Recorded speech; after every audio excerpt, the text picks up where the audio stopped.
Hi welcome to competitive friend. అందరికీ good morning అండి. ముఖ్యమైన సమాచారం ఏంటంటే మన గ్రాడ్యుయేట్ ఎమ్మెల్సీలు ఉన్నారు కదా, అందరూ కలిసి సీఎం గారిని అయితే కలిశారండి. మన ఎమ్మెల్సీలు ఎవరెవరు కలిశారంటే ప్రభుత్వ విప్ అయినటువంటి ఎమ్మెల్సీ చిరంజీవి గారు, ఆలపాటి రాజా గారు, శ్రీకాంత్ గారు, రామ్ గోపాల్ రెడ్డి గారు, రాజశేఖర్ గారు, ఎమ్మెల్సీలు అందరూ సీఎం గారికి ఒక వినతిపత్రం అయితే ఇచ్చారండి. ఏంటంటే గ్రూప్ 2 ఫలితాల విడుదలకు ముందు రిజర్వేషన్ రోస్టర్ పాయింట్పై అభ్యర్థులకు అవగాహన కల్పించాలని కోరారు. పలు అంశాల మీద గ్రూప్ 2 సంబంధించి మీద చర్చించారు. అయితే జాబ్ క్యాలెండర్ గురించి కూడా సీఎం గారికి వినతిపత్రం అయితే అందించారండి.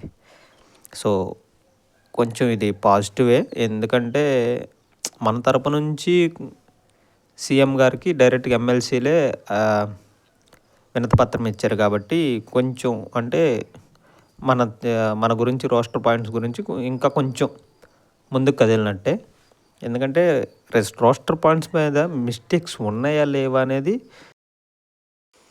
తేల్చాల్సింది గవర్నమెంటే కాబట్టి సో కొంచెం పాజిటివ్గా అయితే ఉందండి. ఎందుకంటే ఎమ్మెల్సీలు అందరూ కలిశారు కాబట్టి కొంచెం పాజిటివ్ అయితే ఉండొచ్చు.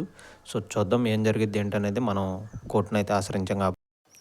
మరొక ఇంపార్టెంట్ అప్డేట్ ఏంటంటే ఏపీపీఎస్సీ చైర్మన్ అండ్ సెక్రటరీ గారిని కలిసిన ప్రభుత్వ విప్ వేపాడ చిరంజీవి గారు, ఎమ్మెల్సీ గారు నిన్న చైర్మన్ గారిని, ఏపీపీఎస్సీ సెక్రటరీ గారిని, ఏపీపీఎస్సీ చైర్మన్ గారిని అయితే కలవటం జరిగిందండి.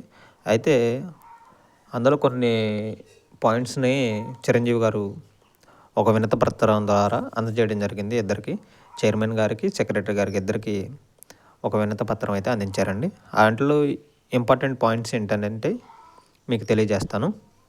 మరొక ఇంపార్టెంట్ అప్డేట్ ఏంటంటే ఏపీపీఎస్సీ చైర్మన్ అండ్ సెక్రటరీ గారిని మన ఎమ్మెల్సీ గారు, ప్రభుత్వ విప్ అయినటువంటి వేపాడ చిరంజీవి గారు అయితే కలిసి ఒక వినతిపత్రం అయితే అందజేయడం జరిగిందండి. అయితే వాటిలో ఏమేమి ఇంపార్టెంట్ పాయింట్స్ని రైట్ చేశారు, మేడం గారితో ఏం చర్చించారు అనేది మీకు తెలియజేస్తాను. పాయింట్ నెంబర్ 1, జాబ్ క్యాలెండర్పై ప్రణాళిక ప్రారంభించాలని, గ్రూప్ 2 అభ్యర్థులు రోస్టర్ పాయింట్స్ మీద ఉన్న కోర్టు కేసు ఫలితాలు వచ్చేంత వరకు రిజల్ట్ అయితే కొన్ని రోజులు ఆపండి అని చైర్మన్ గారికి తెలియజేయడం జరిగిందంట.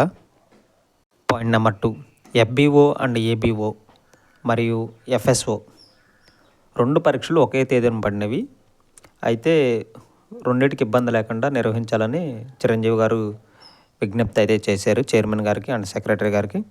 సో మేడం గారు అయితే రెండు ఎగ్జామ్స్కి ఇబ్బంది లేకుండా ఎగ్జామ్ సెంటర్లను అయితే ఏర్పాటు చేస్తామని చెప్పారు.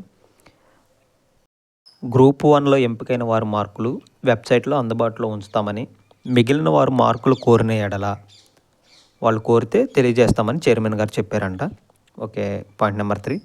Point number 4, sports priority list వచ్చాక గ్రూప్ 1 ఫలితాలు మరియు డివైఈఓ ఎఫ్ఆర్ఓ ఉంది కదా, కోర్టు స్టే ఎత్తేసాక ఫలితాలు ఇవ్వాలని భావిస్తున్నట్లు చైర్మన్ గారు తెలియజేశారు. ఇదండి అప్డేటు. సో రేపు మొన్న జరిగింది మీరు వీడియో చూశారు కదా, ఏపీపీఎస్సీ గ్రూప్ 2 గురించి వాదనలు ఏం జరిగినాయి, జడ్జి గారు ఏం చెప్పారనేది. సోమవారం నుంచి మెన్షన్కి అయితే టైం ఇస్తారు. మనకైతే ఇబ్బంది లేదు. సో తొందరగా ఆర్గ్యుమెంట్స్ జరిగి మిస్టేక్స్ ఉంటే ఉన్నాయని, లేకపోతే లేవని చెప్పేసి తొందరగా తెలిస్తే నిరుద్యోగులు వేరే జాబ్స్కి, ఫర్దర్ జాబ్స్కి ప్రిపేర్ అవ్వడానికి ఛాన్సెస్ ఎక్కువ ఉంటాయండి. గ్రూప్ 2 అనేది ఒక ఎయిమ్ కాబట్టి సో దాని మీదే నిస్సందేహంలో ఉండిపోతున్నారు నిరుద్యోగులు. ఏదో ఒకటి తేలాలని ప్రతి ఒక్క నిరుద్యోగి కోరుకుంటున్నారు. సో సోమవారం ఏం జరుగుతుంది ఏంటనేది మీకు తెలియజేస్తాను. ఈవినింగ్ లిస్ట్ వస్తుంది. ఐటమ్ నెంబర్ ఎంత నుంచి ఎంతవరకు వచ్చింది ఏంటనేది మీకు తెలియజేస్తాను. ప్రతి ఒక్కరూ మన ఛానల్ని సబ్స్క్రైబ్ చేసుకుని వీడియోని లైక్ చేయవలసిందిగా కోరుతున్నానండి. Thank you.